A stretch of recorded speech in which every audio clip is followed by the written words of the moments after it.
নমস্কার। রম্য গল্পমালায় সকল শ্রোতাবৃন্দকে জানাই স্বাগত। আপনাদের সাথে আমি রম্য মাইতি। আজ শোনাতে চলেছি বিখ্যাত সাহিত্যিক বিমল করের লেখা ছোট গল্প শূন্য। শোনাতে চলেছি আজকের গল্প শূন্য। কার কথা দিয়ে শুরু করব বুঝে উঠতে পারছি না। মৈত্র সাহেবের কথা দিয়ে আরম্ভ করতে পারলে ভালো হতো, কিন্তু তাতে অনেকখানি পথ পিছু ফেলে যেতে হয়। ঘুরে ফিরে এই পথটুকুর কথা আসবেই। মৈত্র সাহেবের কাছে আমি কেন গিয়েছিলাম? আমি কি চেয়েছিলাম তাঁর কাছে? কিসের যন্ত্রণা আমায় কলকাতা থেকে তাঁর কাছে মধ্যপ্রদেশের সেই পাহাড়ি শহরে তাড়িয়ে নিয়ে গিয়েছিল? এসব কথা তো উঠবেই। কাজেই নিজের কথা দিয়ে শুরু করাই ভালো। আমার নাম নিশীথ। এখন বয়স 35। কলকাতায় থাকি। বাড়িতে মা আছেন, বাবা মারা গেছেন অনেক কাল। সহোদর এক বোন ছিল, বিয়ে হয়েছিল। ঠিক জানি না কী কারণে স্বামীর সঙ্গে তার বনেনি। শ্বশুর বাড়ির সম্পর্কটা সে ত্যাগ করেছিল। তারপর আমাদেরও আত্মীয় স্বজন বলতে আর আছেন আমার কাকা। তিনি আলাদাভাবে থাকেন অন্য বাড়িতে। আমাদের কাছে আসেন যান। আমাদের জন্যে তাঁর স্নেহ আছে, কিন্তু কোনো আতিশয্য নেই। মৈত্র সাহেব কাকার বন্ধু। কাকার কথা মতনই আমি তাঁর কাছে গিয়েছিলাম। মৈত্র সাহেবের কাছে আমি কেন গিয়েছিলাম তা বলতে হলে আগের কটা কথা বলা দরকার। অবশ্য একথা বলে রাখা ভালো, মৈত্র সাহেব ডাক্তার আর আমি রোগী। আমি গিয়েছিলাম নিজেকে দেখাতে, আমার রোগের কথা বলতে। আমার মনে হয় না যে ব্যাধিতে আমি ভুগেছি সেটা নতুন কিছু। এমন নয় যে এ রোগ আর কারুর হয় না, বরং আমার মনে হয়েছে মানুষ মাত্রেরই, বিশেষ করে আমার মতন যাদের কপাল, তাদের পক্ষে এ রোগের হাত থেকে নিস্তার পাবার উপায় নেই। 30 বছর যখন বয়স, তখন থেকেই রোগটা দেখা দেয়।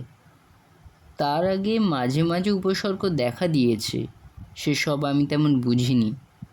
বোঝার মতন আগ্রহ হয়তো ছিল না। 30 বছর বয়সে আমি প্রথম বুঝতে পারলুম জীবনে এমন এক ঘটনা ঘটে যা ভুলে যাওয়া দরকার। এই ঘটনাগুলো একটা স্পর্শনীয় বস্তু নয়। এগুলো এমন নয় যে নোংরা বিশ্রী কিছু তোমার চোখের সামনে পড়ে আছে, হাত দিয়ে সরিয়ে দিলে বা ফেলে দিলে আর তারপর তোমার চোখের সামনে অস্বস্তিকর কিছু থাকবে না। জীবনের ধরনটা আলাদা, মনটাও অন্যরকম কিছু। আমরা তো অনেক কিছু ভুলে যাই। 30 বছরের এই জীবনের সব কথা, সমস্ত কথা, প্রতিদিনের কথাই কি আমার মনে আছে? না, নেই। তার কোটি কথার বড় জোর 10টা কি 20টা কথা আমার মনে আছে। বাকি সব কোন অতলে তলিয়ে গেছে আমি জানি না। হাজার চেষ্টা করেও মনে করতে পারবো না। হ্যাঁ, আমরা ভুলি, জীবনের অজস্র কথা ভুলে যাই, কিন্তু সেই সব অজস্র কথা তেমন নয় যেগুলো মনে রাখার মতন। এরা মনে আঁচড় কাটতে পারে না, পারলেও তা এত সামান্য, এত ক্ষণিক যে একটি কি দুটি দিনের বেশি তার আয়ু নেই। অথচ যেসব কথা, যেসব ঘটনা মনে আঁচড় কেটে গেছে গভীরভাবে, তা ভোলা যায় না, কিছুতেই না। যদি ভোলা যেত। 30 বছর বয়সে আমার মনে হয়েছিল জয়ন্তীর কথা আমায় ভুলে যেতেই হবে। না ভোলার কি আছে? জয়ন্তী সুন্দরী নয়, সে অসাধারণ কোনো মেয়ে নয়, তার এমন কোনো গুণ নেই যা আর কোথাও আর কখনো দেখা যাবে না। জয়ন্তীকে আমি ভুলবার চেষ্টা করেছি। আশ্চর্য, যত ভুলবার জন্যে ছটফট করেছি তত বেশি করে তাকে মনে পড়েছে। এক সময় মনে হতো ও আমার মনের মধ্যে ভূতের মতন সারা দিন সারা রাত তাড়া করে বেড়াচ্ছে। কত সুন্দর সকাল, দুপুর আর নিরিবিলি ঘুমের রাত। আমি সুখী মনে নিশ্চিন্ত হয়ে কাটাতে পারতাম কত আরাম আর আয়েশ করে, কিন্তু পারিনি জয়ন্তীর জন্যে। তার কথা কোন সূত্রে কিভাবে যে মনে এসে গেছে। আর জয়ন্তীর কথা মনে পড়ার অর্থই হলো নিজের জীবনের 5টা বছরকে তন্ন তন্ন করে দেখা, অসংখ্য টুকরো টুকরো দৃশ্যকে নতুন করে চোখের সামনে টেনে আনা, অজস্র কথাকে কানের কাছে আবার করে বলানো, নিজের মনে বলা কথাগুলো আবার করে বলা, আর শেষ পর্যন্ত এটা জেনে নেওয়া মানুষ সৎ নয়, ভালোবাসা কিছু না। হৃদয় এমন বস্তু যেখানে শিকড় গেড়ে কিছু বসে না। খুব সুন্দর নকশা করা আয়না বই হৃদয়, আর কি। এ কথা বলার দরকার করে না। জয়ন্তীর কথা ভাবতে আমার কষ্ট হতো বলেই তাকে আমি ভুলতে চাইতাম, কিন্তু পারতুম না। মা আমার অবস্থাটা বুঝতে পেরেছিলেন। ঘুরিয়ে ফিরিয়ে বলতেন, পুরুষ মানুষের পক্ষে এসব ছোটোখাটো ব্যাপারে ভেঙে পড়া ভালো নয়। ওসব কিছু না, যত প্রশ্রয় দেবে তত বাড়বে। একটা সামান্য জিনিস ভুলে যাওয়া এমন কি কঠিন, বিশেষ করে যখন সেই কথাটা ভেবে ভেবে শরীর মন খারাপ হতে বসেছে। ব্যাপারটা খুবই তুচ্ছ, ছোটোখাটো কিনা আমি জানি না।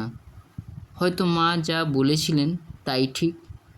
কোনো মেয়েকে 5 বছর ধরে ভালোবাসাটা এমন কিছু নয়, খুবই সামান্য জিনিস। একটা মনোহারী কুকুর কি বেড়াল পোষা, তুলট গায়ে হাত বোলানো, আর সেই আরামে খুশি হওয়া। আমি এই তুচ্ছ বিষয়টাকে প্রশ্রয় দিচ্ছি, বড় করে তুলছি। হয়তো সবই ঠিক, কিন্তু তবু আমি জয়ন্তীকে ভুলতে পারতুম না। বছর খানেক পরে আমি বিয়ে করলাম। মার তাগিদ ছিল, কাকারও সেরকমই ইচ্ছে ছিল, আর আমার তরফ থেকে জয়ন্তীকে আমি বোধহয় এইভাবেই ভুলতে চেয়েছিলাম। মানুষ ভালোবাসাও ভুলতে চায়। লতিকা সুন্দরী ছিল, নিজের স্ত্রী বলে অতিশয়োক্তি করছি না, বাস্তবিকই অসাধারণ সুন্দরী ছিল লতিকা। তার রূপে আগুনের আঁচ ছিল, হয়তো তাই শেষ পর্যন্ত আগুনে জ্বলেছিল। কিন্তু সে কথা পরে। লতিকাকে বিয়ে করে আনার পর আমার মনে হয়েছিল জয়ন্তীকে আমি ভুলতে পারবো। জলজ্যান্ত স্ত্রীর এত রূপ, এই দাহ, এই তীব্র উত্তেজনার কাছে 5 বছরের হাত ধরাধরি ভালোবাসার ছবিটা নিশ্চয়ই পুড়ে ছাই হয়ে যাবে। সত্যি কথা বলতে কি, বিয়ের পর মাসখানেক আমি লতিকার ছায়াকে আমার ছায়া থেকে সরে থাকতে দিইনি।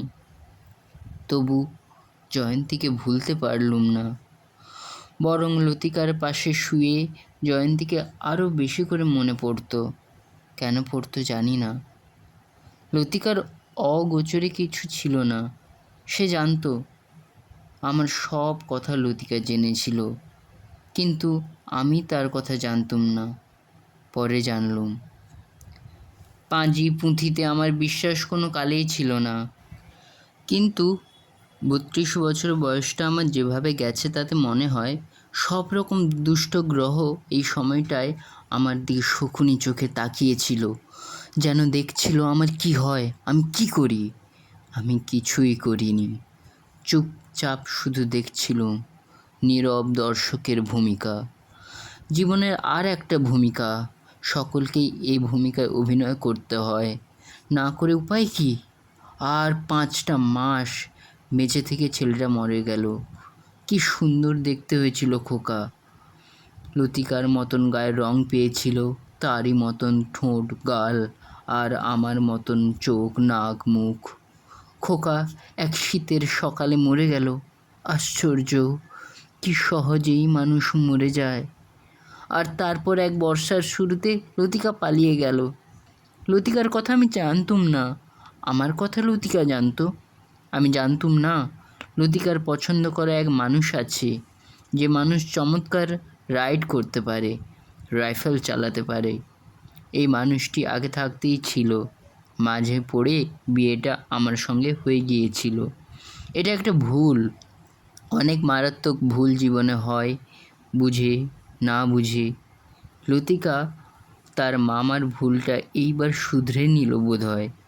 লতিকা পালিয়ে যাওয়ার পর আমার মনে হয়েছে ছেলেটা কার ছিল, আমারই তো। যাই হোক, সে কথার আজ আর দরকার নেই। সেই শিশু তো কবেই নিঃশব্দে নিজেকে সরিয়ে নিয়েছে। আমি তাকে খুব ভালোবেসেছিলুম 5 মাসের ওই শিশুকে। খোকাকে আমার খুব ভালো লাগতো, কিন্তু তাতে আর কি। জয়ন্তী তার 22 বছরের জীবন আর মন দিয়ে বুঝতে পারেনি আমি তাকে কত ভালোবাসতুম। 5 মাসের শিশু কী করে বুঝবে? ওরা সব একে একে সরে যাচ্ছিল। জয়ন্তী, খোকা, লতিকা, শেষ পর্যন্ত আভা। আমার বোন আভা, সেও আত্মহত্যা করলো। কেন করলো আমি জানি না। স্বামীর সঙ্গে তার বনিবনা না হলেও আমাদের বাড়িতে অন্তত কোনো কষ্ট হয়নি, কোনো অসুবিধে ছিল না। তবু সে আত্মহত্যা করলো। তার মনের কথা আমি জানি না। তার দুঃখ আমার বোঝার বাইরে। আত্মহত্যা কি ভীষণ! আভার আফিং খেয়ে মরার সেই চেহারাটা আমি ভুলতে পারি না। অথচ এসবই আমি ভুলতে চাইছিলুম জয়ন্তীকে, খোকাকে, লতিকাকে, আভাকে। ভুলতে পারছিলুম না। আমার মন যেন দিন দিন কেমন হয়ে যাচ্ছিল, শরীরও। মা প্রায় পাগল হয়ে যেতে বসেছিলেন। তছনছ হয়ে যাওয়া এই সংসারটা আর তিনি সহ্য করতে পারছিলেন না, বিশেষ করে আমার জন্যে। যখন আর কেউ নেই তার এক আমি, তখন আমার জন্যে, তার ছেলের জন্যে মা যে কী অসহদেগ আর আশঙ্কায় এবং দুশ্চিন্তায় দিন কাটাচ্ছিলেন তা অনুমান করা কঠিন নয়। আমি চেষ্টা করেছিলুম এসব ভুলে যেতে। জানতুম না কি করে ভুলে যাওয়া যায়। বন্ধু জোগাড় করে মদ খেয়েছি, রেসের মাঠে গিয়েছি, কখনো বেশ্যাবাড়িতে।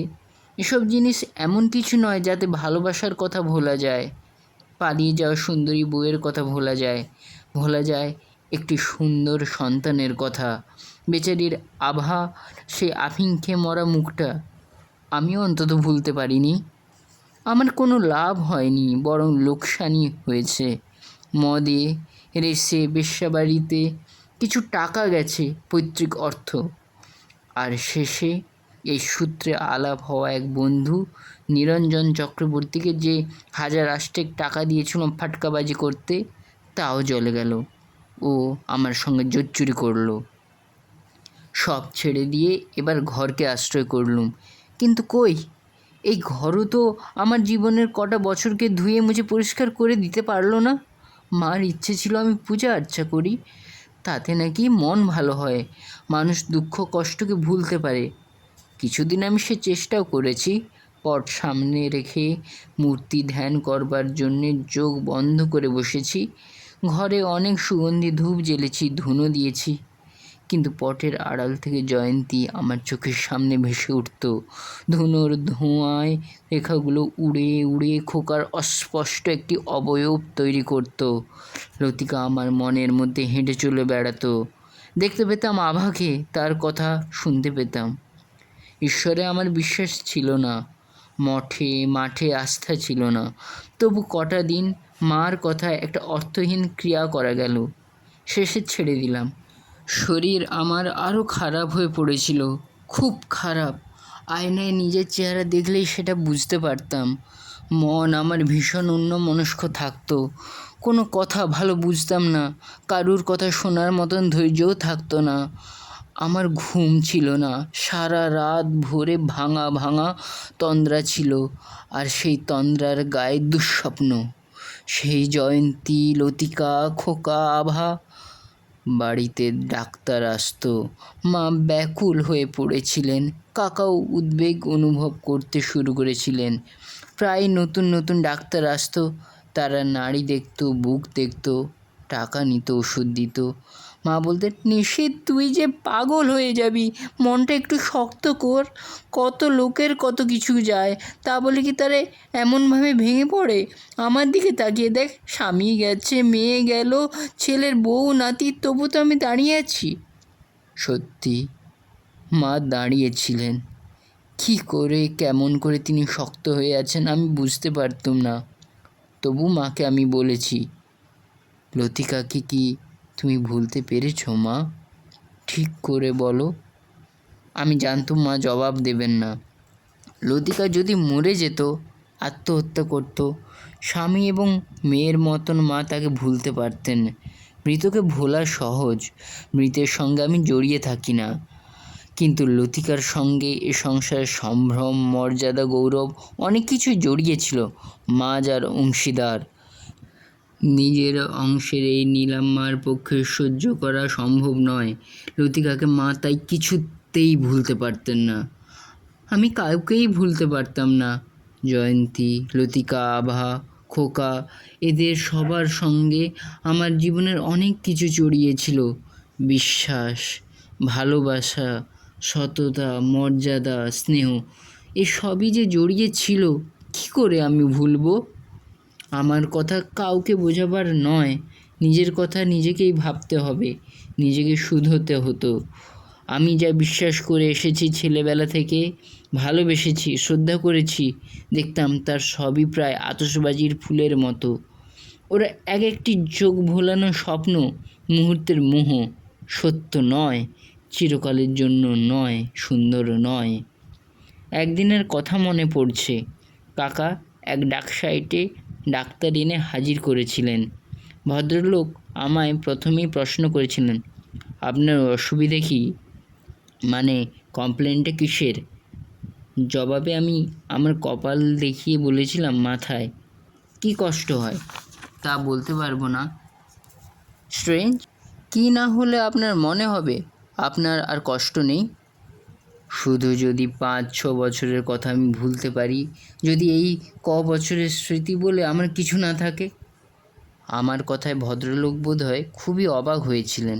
একটু সময় আর কথা বলতে পারেননি। তারপর আস্তে আস্তে কাকাকে বলেছিলেন, this man wants to drop a portion of his memory. তারপর আমার দিকে তাকিয়ে সান্ত্বনা দেবার সুরে বলেছিলেন, আপনি যদি একটা হাত কি পা কেটে বাদ দেবার কথা বলতেন বুঝতাম, বোঝা সম্ভব ছিল এবং সেটা করা অসাধ্য ছিল না। কিন্তু ডোন্ট মাইন্ড, আমি জানি না, আমি শুনিনি স্মৃতিকে কিভাবে চাকলা করে কেটে সরিয়ে ফেলা যায়। এরপরই খুব সম্ভব সেই ডাক্তার ভদ্রলোকের কথায় কাকা খুব ভয় পেয়ে গিয়েছিলেন এবং ভেবেছিলেন, আমার আর পাগল হতে বেশি দেরি নেই, তাড়াতাড়ি একটা কিছু করা দরকার, আমাকে সুস্থ করে তোলার চেষ্টা আর কি। পুরনো বন্ধু মৈত্র সাহেবকে কাকার মনে পড়ল। প্রায় বছর 20 আর্মিতে সাজনাগার গড়ে এখন স্বদেশে ফিরে এসে নির্জনে এবং নিভৃতে জীবন কাটাচ্ছেন। কাকা তার বন্ধুর সম্পর্কে যা বলেছিলেন তা থেকে বুঝতে পারলুম মৈত্র সাহেব বিচক্ষণ লোক। সার্ভিসে থাকার সময় কয়েকশো হেড ইনজুরি কেস হাতে কলমে ঘেঁটেছেন। তারপর সার্ভিস থেকে সরে এসে ওদেশের বড় বড় হাসপাতালে মানুষের মাথা নিয়ে নিজের মাথা ঘাঁটিয়েছেন কয়েক বছর।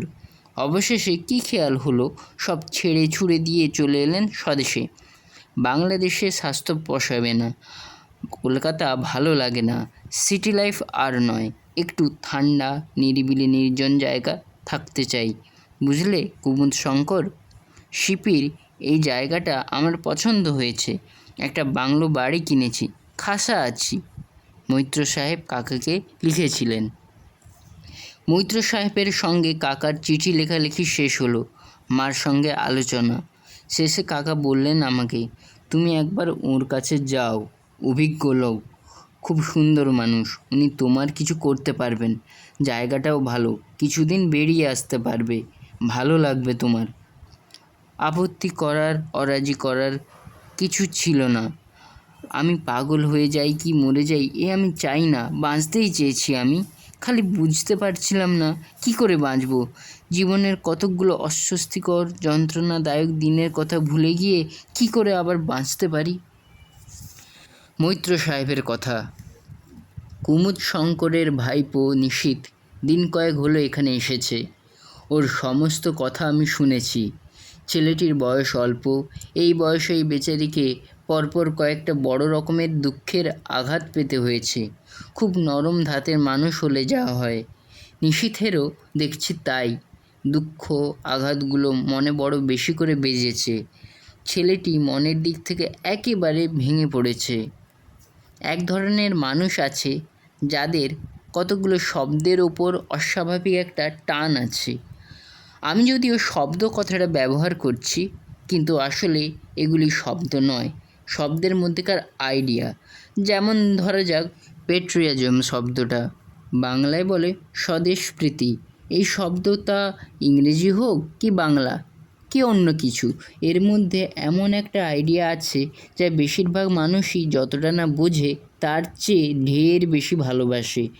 এরকম কিছু কিছু শব্দ রয়েছে যার অর্থ আমরা বুঝি না বুঝি, তার সম্পর্কে আমাদের ধারণা কম থাক বেশি থাক যায় আসে না, সব সময় তার একটা বড় রকম মূল্য দিয়ে থাকি। ভালোবাসা, বন্ধুত্ব, পবিত্রতা, এসব হচ্ছে তেমন শব্দ। মানুষের সভ্যতার ইতিহাসে এই কথাগুলো এক একটি সম্পদ। নিশীথ আমার দৃঢ় ধারণা এই রকম কতগুলো শব্দকে খুবই মূল্য দিয়েছিল। ভালোবাসা, সততা, স্নেহ, দাম্পত্য জীবন, এই সব ছোট ছোট 4 কি 5 অক্ষরের শব্দগুলির মধ্যে যে ধারণাগুলো থাকে সেগুলো কিন্তু ছোট নয়, এর প্রত্যেকেই এক একটা জগৎ, এবং বিভিন্ন মানুষের মনে এই জগৎ বিভিন্ন আকারের, কারুর ছোট কারুর বড়। নিশীথের মনে এরা বড় জীবন্ত, বড় মোহময়। অল্প দিনের মধ্যে পরপর কয়েকটা ভীষণ রকমের আঘাত পেয়ে তার সেই সব বহুদিনের গড়া জগৎগুলো ছত্রাকার হয়ে ভেঙে পড়েছে। ব্যক্তিগত অভিজ্ঞতা ছাড়া তার কষ্ট, দুঃখ, হতাশা অনুভব করার উপায় নেই, অনুমান করা চলে মাত্র। নিশীথ তার জীবনের 5-7টা বছরের কথা ভুলতে চায়, স্মৃতির একটা অংশ। নিশীথকে আমি মেমোরি নামের আশ্চর্য বিষয়টির কথা বার কয়েকই বোঝাবার চেষ্টা করেছি।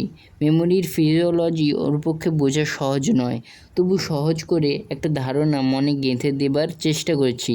Stimulus, sense organ, nervous impulses, brain, neurons, এসব কঠিন কঠিন কথার আড়ালে সরল যে ব্যাখ্যা হতে পারে নিশীথকে বোঝাতে হয়েছে। তারপর ওকে বুঝিয়েছি কী অবস্থায় ঘটনাগুলো স্মৃতি হয়ে বেঁচে থাকে আর কখন থাকে না। এই বিষয়টা কঠিন নয়, নিশীথ বুঝতে পারল। এই বিষয়টা বোঝাতে গিয়ে আমি ইচ্ছে করেই আমার খুব প্রিয় একটা প্রসঙ্গ টেনে আনলাম। নিশীথকে আমি বলছিলাম, বুঝলে নিশীথ, ভবিষ্যৎটা সব সময় বর্তমানের ওপর নির্ভর করে, আর বর্তমান অতীতের ওপর। এরা বিচ্ছিন্ন নয়, বিচ্ছিন্ন হতেই পারে না। তোমাকে আমি রিটেনটিভনেসের কথা বলেছি। জীবনের এটা হচ্ছে আদি সত্য। সব রকম প্রাণের বৃদ্ধির প্রথম কথাই হচ্ছে ধারাবাহিকতা বজায় রাখা। অতীতের অনেক জিনিস তুমি বর্তমান পর্যন্ত টেনে আনো, বর্তমানে এসে এই অতীত নষ্ট হয়ে যায় না, বর্তমানে রূপান্তর নেয়। তেমনি অতীতও এই বর্তমানেরই রূপান্তর। একটা নদীর সঙ্গে এর তুলনা করতে পারো। এক এক জায়গায় এক এক নাম, কিন্তু সেই একই জলস্রোত। তেমনি হচ্ছে স্মৃতি। স্মৃতির মধ্যে প্রথম আছে সঞ্চয়ের কথা, অভিজ্ঞতার সঞ্চয়। সব সঞ্চয় নয়, তেমন সঞ্চয় যা ভালোভাবে ছাপ ফেলে গেছে। ছাপ যত গভীর হবে তত বেশি তার আয়ু। তারপর হচ্ছে পারিপার্শ্বিকের শক্তি। আমার ঠাকুমাকে আমার মনে নেই, খুব বাচ্চা তখন, কিন্তু সেই রাতটার কথা আমার এখনও মনে আছে। দেশের বাড়ি, প্রচণ্ড ঝড় বৃষ্টি, এক একটা বাজ পড়ছিল যেন আমাদের বাড়ি বাগান সমস্ত জ্বালিয়ে পুড়িয়ে ছাই করে দেবে। আর সে কি ঝড়ের শব্দ, তেমনি মুষলধারে বৃষ্টি। ভয়ে আমরা 3টি ভাই বোন জড়াজড়ি করে চোখ বন্ধ করে বসেছিলাম। ঠাকুমাকে মনে নেই, মুখও মনে পড়ে না, কিন্তু ঠাকুমার কথা মনে পড়লে সেই রাতটার কথা মনে পড়ে। আর খুব দুর্যোগের রাত সেই দিনটার, সেই সঙ্গে ঠাকুমার কথা মনে পড়ে। কিন্তু ওসব কথা থাক, যা বলছিলাম, তুমি কোন মেয়ে সঠতা, কারুর অসত্যতা, আঘাত, স্ত্রীর ছলনা, অপরাধ, অর্থাৎ মানুষের এই নোংরামিগুলো ভুলতে চাও? কিন্তু তা তো হবার নয়। এই পৃথিবী এই রকম। আমার এক বিদেশি বন্ধু বলতো, মানুষ যদি যুগ থেকে যুগ বংশ থেকে বংশ পরাক্রমে তাদের পাপগুলো সন্তান সন্ততির ঘাড়ে এক রক্ত থেকে অন্য রক্তে চালান করে না দিয়ে যেত, তাহলে আমরা অন্যরকম হতুম। এই পৃথিবীর রূপ হতো অন্যরকম। কথাটা খুব বাজে নয়। আমি যদি না জানতুম হিংসে কী, না জানতুম কী করে ছোরা মারতে হয়, বন্দুক চালাতে হয়, যদি আমায় না শেখানো হতো জোচ্চুরি করো, মিথ্যে কথা বলো, পরস্ত্রী সম্ভোগ করো, অন্যকে ঘৃণা করো, তবে নিশ্চিত ভেবে দেখো আমি কেমন হতুম, মানুষ কেমন হতো, এই পৃথিবী কেমন হতো। পাপ আকাশ থেকে লাফিয়ে পড়েনি মাটিতে, এরও চাষ করতে হয়েছে। এখন আর কোনো উপায় নেই। মানুষকে আর তুমি শোধরাতে পারবে না, সে আশা কম। মেন এ হচ্ছে রক্তে গচ্ছিত রাখা পৈতৃক মূলধন। তুমি আমি তার অভিশাপ থেকে পালিয়ে যেতে পারবো না। মাঝে মাঝে আমার ইচ্ছে হয়, এত মাথা ঘাঁটলুম, এত দেখলুম, যদি জানতুম, যদি কোনোভাবে ধরতে পারতুম স্মৃতিকেন্দ্রের কোথায় এই পাপ যুগ থেকে যুগে জমা থাকে, তবে সেই জায়গাটুকু অসাড় করে কেটে বাদ দিয়ে দিতুম এবং দেখতুম মানুষ কী, সে কেমন, সে কী করে। আমি বেশ একটু ভাবালু হয়ে উঠেছিলাম। নিশীথ তার শ্রান্ত ক্লান্ত বিষণ্ণ মুখে আমার দিকে অদ্ভুতভাবে চেয়েছিল। আস্তে আস্তে তার চোখের দৃষ্টি বদলে যাচ্ছিল। ভেতরে ভেতরে সে খুব চঞ্চল আর বিচলিত হয়েছে। উত্তেজনা বাড়ছিল ওর। হঠাৎ নিশীথ আমার পায়ের কাছে বসে পড়ল, বলল, কাকাবাবু, আমার ওপর একবার চেষ্টা করে দেখুন। তোমার ওপর? হ্যাঁ, ক্ষতি কী? আমি তো মরব না, অন্যভাবে বাঁচব, অন্য মানুষ হয়ে। পাগল নাকি তুমি নিশীথ? নিশীথ খুব হতাশ হয়ে পড়ল। খানিক পরে বললে, আমি জানি এভাবে এই মন নিয়ে, লতিকাদের স্মৃতি নিয়ে আমি সুস্থ মানুষের মতন বেঁচে থাকতে পারবো না। হয়তো পাগল হয়ে যাব, না হয় আত্মহত্যা করব। আপনি চেষ্টা করলে আমায় হয়তো বাঁচাতে পারতেন। আপনি তা করবেন না। নিশীথের চোখ দিয়ে জল গড়িয়ে পড়ছিল। নিশীথকে আমি সব কথা কী করে বোঝাই? আমি কি করতে পারি না পারি তা ওকে আমি কেমন করে বিশ্বাস করব? আমি নিশীথের দিকে চেয়ে চেয়ে ভাবছিলুম। হঠাৎ মনে হলো, তুমি তোমার মাকে ভালোবাসো নিশীথ? বাসি। নিশীথ মাথা নাড়ল। তোমার কাকাবাবুকে? শ্রদ্ধা করি খুব। আর কি কি ভালোবাসো তুমি? মানে কি কি তোমার ভালো লাগে? সে তো অনেক কিছুই আছে, তবু বলো দু চারটে শুনি। আমি পাখি ভালোবাসি, ফুল, গান, ছবি, কোনো বই, ছেলেবেলার কোনো বন্ধুকে। থাক, বুঝতে পারছি। আমি চুপ করলাম, খানিকটা চুপচাপ। তারপর হঠাৎ নিশীথের চোখে চোখ রেখে বললাম, একটা কাজ আমি পারি নিশীথ, আমার ক্ষমতায় কুলোবে। আমি তোমার গোটা স্মৃতিকেই নষ্ট করে দিতে পারি, ফর সাম আওয়ার্স, কয়েক ঘন্টার জন্য, 8-10 বার, বড় জোর 24 ঘন্টা। তুমি যদি সে অভিজ্ঞতা লাভ করতে চাও, আমি রাজি। ভেবে দেখো ভালো করে। ভাববার কিছু নেই কাকাবাবু, আমি রাজি, এক্ষুনি। তোমার ভয় হচ্ছে না? ভয় কেন? কথাটা বলে ফেলতে যাচ্ছিলাম আর একটু হলেই তাড়াতাড়ি সামনে নিলুম। বললুম, বেশ, আজ রাত্রে শোবার আগে একটা ওষুধ দেবো, খেয়ে নিও, তারপর যা করার আমি করব। নিশীথ মাথা নাড়ল। আমার কথা। সকালে ঘুম থেকে উঠলুম যখন, অনেক বেলা হয়েছে। মাথাটা কেমন ধরা ধরা লাগছিল। অনেক বেলা পর্যন্ত ঘুমিয়েছি বলেই হয়তো। মনে পড়ল মৈত্র সাহেবের ওষুধ খেয়ে কাল ঘুমিয়েছিলুম। আজ তিনি আরও সব কি করবেন। কখন করবেন জানি না, কিভাবে করবেন তাও জানি না। মাথাটা কেবল বড় ধরা ধরা লাগছে। খুব খিদে পেয়েছে, স্নান করতে ইচ্ছে করছে, জল তেষ্টাও পেয়েছে। আমি কি স্নান করব? দরজা খুলে বাইরে এলুম। মৈত্র সাহেব বারান্দায় পায়চারি করছেন। আমি তার কাছে গিয়ে দাঁড়ালুম। ঘুম ভাঙল? মৈত্র সাহেব হাসি মুখে বললেন, হ্যাঁ, মাথাটা কেমন ধরা ধরা লাগছে, স্নান করে আসবো? নিশ্চয়ই, যাও স্নান সেরে এসো, আমি খাওয়ার ঘরে থাকবো। স্নান করার পর শরীরটা খুব ভালো লাগছিল। মাথাটা খুব হালকা মনে হচ্ছিল। ততক্ষণ আমার চোখে ঘুমের মতো কিছু জড়িয়েছিল। সবই কেমন আবছা অস্পষ্ট। স্নানের পর দৃষ্টিটা পরিষ্কার হয়ে গেল। বাইরের রোদ, সবুজ কাঁচের জানালা, হালকা নীল পর্দাগুলো এবার খুব সুন্দর দেখাচ্ছিল।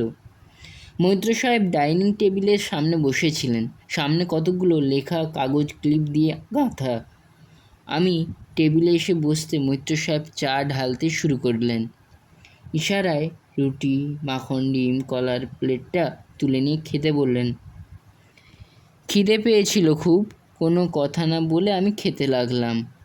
আর মাঝে মাঝে মৈত্র সাহেবের দিকে তাকিয়ে ভাববার চেষ্টা করলাম কখন উনি আমার ওষুধপত্র ইঞ্জেকশনের সেই ঘরটাতে ডেকে নিয়ে যাবেন। কি হবে তারপর, কি হওয়া সম্ভব। কয়েক চুমুক চা খেয়ে মৈত্র সাহেব একটা সিগারেট ধরালেন। তাকালেন আমার দিকে। আমি তখন ডিমটা শেষ করে সবে চায়ের ঠোঁট ঠেকিয়েছি। মৈত্র সাহেব একটুক্ষণ আমার দিকে তাকিয়ে বড় সুন্দর শান্ত হাসি হেসে বললেন, তারপর বলো কেমন আছো? ভালো। আমি মৈত্র সাহেবের কথাটা বুঝলাম। মাথা ধরার ভাবটা আর নেই, না থাকারই কথা। মৈত্র সাহেব আরেক চুমুক চা খেলেন। চায়ের পেয়ালা থেকে মুখ তুলে আমি বললাম, কখন শুরু করবেন? কিসের শুরু? আমি অবাক। মৈত্র সাহেব কি কালকের কথা ভুলে গেলেন, নাকি মন বদলে ফেলেছেন? বললাম, আমার স্মৃতিকে কিছুক্ষণের জন্য, কয়েক ঘন্টার জন্য নষ্ট, সে তো হয়ে গেছে। I did it. মৈত্র সাহেব আমার দিকে অদ্ভুত চোখে তাকালেন। হয়ে গেছে? কখন হলো? কেমন করে হলো? কই আমি তো কিছুই জানতে পারলাম না। আমার বিস্ময়, অবিশ্বাস এত ভালো করে চোখে মুখে ফুটে উঠল যে মৈত্র সাহেবকে সেটা আর মুখে বলার দরকার পড়ল না। তিনি সহজেই বুঝতে পারলেন। দেওয়ালের ক্যালেন্ডার দিকে আঙুল দিয়ে দেখালেন মৈত্র সাহেব। তারপর পকেট থেকে একটা এনভেলপ বের করে সিলমোহরের ছাপটা আমায় দেখতে দিলেন। আজ তারিখ 16। 14ই রাত্রে তুমি ঘুমাতে গিয়েছিলে। মাঝের একটা দিন তুমি কোথায় ফেলে এলে নিশীথ? আমি চমকে উঠলাম। এরকমভাবে জীবনে বোধহয় আর কখনো চমকে উঠিনি। কোথা থেকে একটা দুরন্ত ভয় লাফিয়ে আমার বুকের এসে পড়ল। আর সে ভয় কি ভীষণ, কি চঞ্চল। বুক থেকে লাফিয়ে আমার হৃৎপিণ্ডটা চেপে ধরল। তারপর গলা, নিঃশ্বাস নিতে পারছিলাম না। বুঝতে পারছিলাম আমার সমস্ত শরীর যেন বরফের জলে ডুবানো রয়েছে। এত ঠান্ডা, এত অসাড়। মৈত্র সাহেব নিশ্চয়ই সব লক্ষ্য করছিলেন। শুনতে পেলাম তিনি বলছেন, কি হলো, অসুস্থ বোধ করছো? গরম দুধ খাবে খানিকটা? ধীরে ধীরে চেষ্টা করে ভয়টা আমি কাটিয়ে উঠলাম। তাকালাম মৈত্র সাহেবের দিকে। অনেকক্ষণ তাকিয়ে থাকলাম। কি দেখছিলাম তার মুখে জানি না, যেন নিজেকে দেখছিলাম আমি বেঁচে আছি। এই বোধ আর বিশ্বাসটা যেন নতুন করে অনুভব করছিলাম। কাকাবাবু, বলো, আমি কি কাল বেঁচেছিলাম? তার মানে বেঁচেছিলাম বই কি? আমার কি জ্ঞান ছিল? অফকোর্স। তাহলে কি হলো? একটা পুরো দিন আমি কি করলুম, কোন কথা বললুম, কাকে দেখলুম, কিছুই জানলাম না। মরার চেয়ে বাঁচার তফাৎ কি? মৈত্র সাহেব আমার দিকে তাকিয়ে তেমনি সুন্দর শান্ত চোখে আবার হাসলেন। ক্লিপ দিয়ে আঁটা কাগজগুলো তুলে নিয়ে আমার হাতে গুঁজে দিলেন। খুব মৃদু গলায় অথচ স্পষ্ট গলায় বললেন, এই কাগজগুলো পড়ো। এর মধ্যে সব লেখা আছে। যে দিনটির কথা তুমি মনে করতে পারছো না, এই কাগজে সেদিনের সমস্ত কথা লেখা আছে। সকাল থেকে রাত পর্যন্ত তুমি কি করেছো, কোথায় গেছো। মৈত্র সাহেব লিখে রেখেছেন কলমের আঁচড়ে। প্রথম পাতাটা এক নিঃশ্বাসে পড়ে ফেললাম। আমার বুকের মধ্যে আবার সেই ভয়টা ছুটে এলো। নিঃশ্বাস ভারী হয়ে আসছিল। দ্বিতীয় পাতাটা কেমন একটু অন্যমনস্ক ভয় ভয় ভাবে পড়তে লাগলাম। বুঝতে পারছিলাম আমার মধ্যে বিশ্রী এক অস্বস্তি জমে উঠেছে। খুব বিচলিত হয়ে পড়েছি এবং বিহ্বলতা আমায় শূন্যে ভাসিয়ে নিয়ে চলেছে। আমার হাত ঘামছিল, কপাল, গলা, বুক, আঙুলগুলো যেন নীল হয়ে আসছিল। দ্বিতীয় পাতাটা শেষ করার পর তৃতীয় পাতায় এলাম। 2-4টে লাইন হয়তো পড়েছি। আমার শরীরটা কেমন যেন হঠাৎ হয়ে গেল। মনে হচ্ছিল কি মনে হচ্ছিল বলতে পারবো না, বোঝাতে পারবো না। শুধু হাতের কাগজগুলোকে তাল করে পাকিয়ে এমনভাবে ছুঁড়ে দিলাম যেন হাতের ওপর এতক্ষণ আমার অজান্তে একটা নোংরা বিষাক্ত কিলবিলে কুৎসিত সাপ জটলা পাকিয়ে উপরে ছিল। চমকে উঠে ভীষণভাবে একটা ভয়ের তো চিৎকার করে ছুঁড়ে দিয়েছি।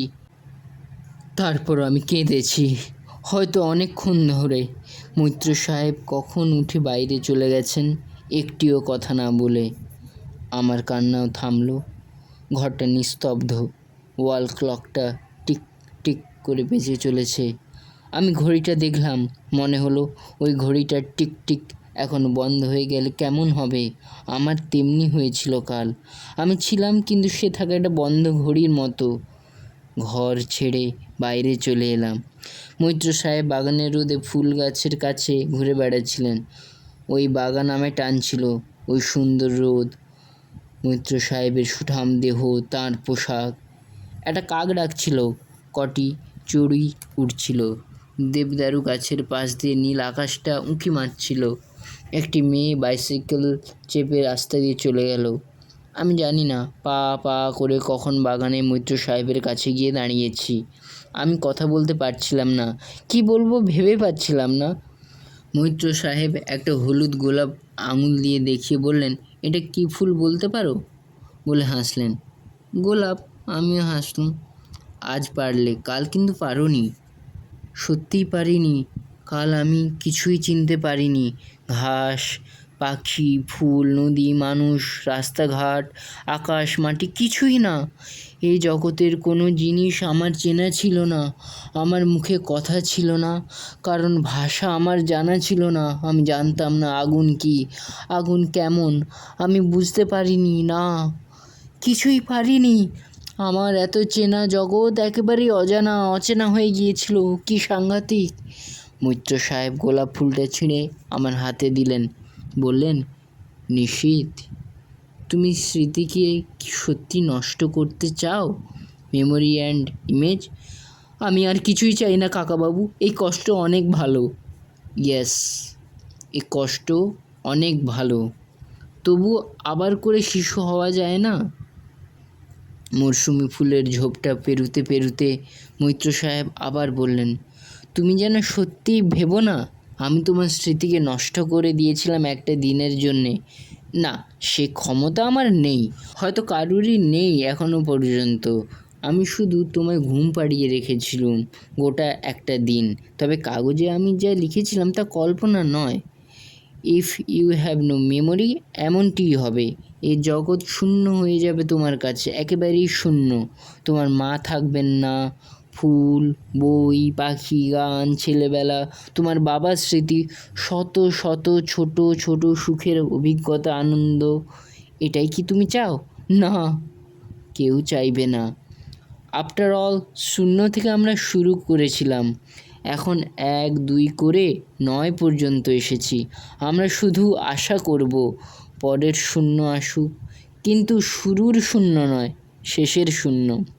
Let us make 10, 20। একটা সাদা বক আকাশ দিয়ে উড়ে যাচ্ছিল, আমি দেখছিলাম। কেমন লাগলো আজকের গল্প? কমেন্ট বক্সে অবশ্যই লিখে জানান, এবং গল্পটি ভালো লাগলে অবশ্যই লাইক এবং শেয়ার করুন। এবং পরবর্তীকালে নিত্য নতুন নানা স্বাদের গল্প পেতে এখনই আমার চ্যানেলটি সাবস্ক্রাইব করে পাশে থাকুন। ধন্যবাদ।